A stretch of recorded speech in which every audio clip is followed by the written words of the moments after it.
Mister Mamun, এই প্রজেক্টটা কোনোভাবে হাতছাড়া করা যাবে না। শোনো মামুন, কোনোভাবে যদি এই প্রজেক্টটা আমাদের হাতছাড়া হয়ে যায় তাহলে কিন্তু আমাদের পথে বসে যাইতে হবে। তোমার প্রতি আমার ভরসা আছে বলেই তোমাকে এই কাজটা দিছি। খুব মনোযোগ দিয়ে এই কাজগুলো করবা। স্যার, আপনাদের গাড়িটা আমি পরিষ্কার করে দেই। আরে খায়রুল, তুই?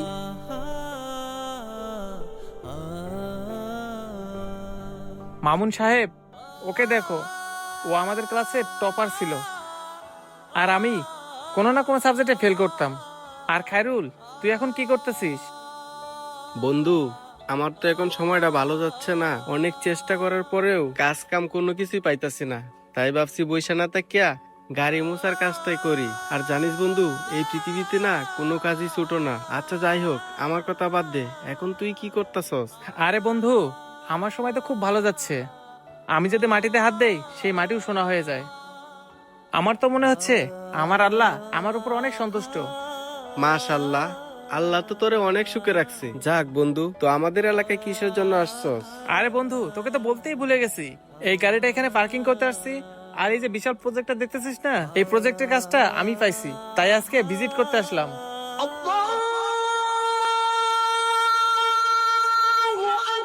আরে বন্ধু, আজান দিছে, চল যায় নামাজটা পড়ে আসি। আর নামাজটা পড়ে এসে আজকে কিন্তু আমি তোদেরকে চা পানি খাওয়াবো। না রে বন্ধু, আমি এখন যাইতে পারবো না, তুই যা নামাজ পড়ে আয়, আমার ইমার্জেন্সি একটা মিটিং আছে। কি রে বন্ধু, তুই না বললি আল্লাহ তোর উপর অনেক খুশি?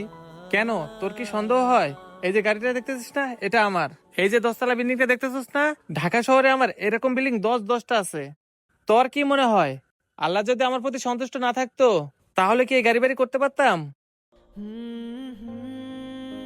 আরে বন্ধু, আল্লাহ যদি কারো উপর নারাজ হয় তাহলে আল্লাহ তারে অডেলা ধন সম্পদ দিয়ে পরীক্ষা করে। তারপরেও যেন ওই বান্দা আমার রাস্তায় ফিরে আসে, 5 ওয়াক্ত নামাজ পড়ে। আরে বন্ধু, তুই এটা কি ধরনের কথা বললি? তুই তো 5 ওয়াক্ত নামাজ পড়স, তারপরও তোর এই অবস্থা। আরে বেটা, আমারে দেখ, আমি তো 1 ওয়াক্ত নামাজ পড়ি না, তারপরও দেখ আমার গাড়ি বাড়ি ব্যাংক ব্যালেন্স কোনোটারই অভাব নাই। আরে বন্ধু, সিম্পল একটা কথা, এই দুনিয়া হচ্ছে পরীক্ষা ক্ষেত্র। আল্লাহ এই দুনিয়া মানুষ পাঠাইছে পরীক্ষা করার জন্য, কাউকে ধন সম্পদ দিয়ে আবার কাউকে গরিব বানিয়ে। প্রত্যেকটাই বান্দা এই দুনিয়া আসছে নিজের আমল গুছানোর জন্য। কিন্তু মানুষ ধন সম্পত্তি পেয়ে আল্লাহকেই ভুলে যা। যেমন তুই ধন সম্পত্তি পেয়ে আল্লাহকে ভুলে গেছিস। তুই আজকে একটা কথা ভেবে দেখতো, তুই যদি আজকে মারা যাস, তোর ধন সম্পত্তি কোনো কাজে আসবে কিনা? তুই এই গাড়িটা নিয়ে যে এত বড়াই করতেছস, তুই মারা যাওয়ার পরে তোর এই দেহটা কবরে নিয়ে যাওয়ার জন্য এই গাড়িটা কোনো কাজে আসবে কিনা?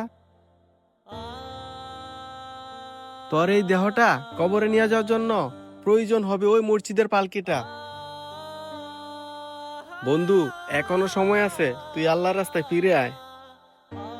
আল্লাহ আমাদেরকে এই দুনিয়ায় পাঠাইছে তার ইবাদত করার জন্য, কিন্তু আমরা এই দুনিয়ায় আসার পর সেই আল্লাহকে ভুলে যাই। তাই আসুন আমরা কর্মব্যস্ততা দোয়াই না দেখিয়ে আল্লাহর ইবাদত করি। আমাদের এই ভিডিওটি দেখে কে কি বুঝলেন কমেন্ট করে জানিয়ে দিবেন, আর ভিডিওটি বেশি করে শেয়ার করে দিবেন। ধন্যবাদ।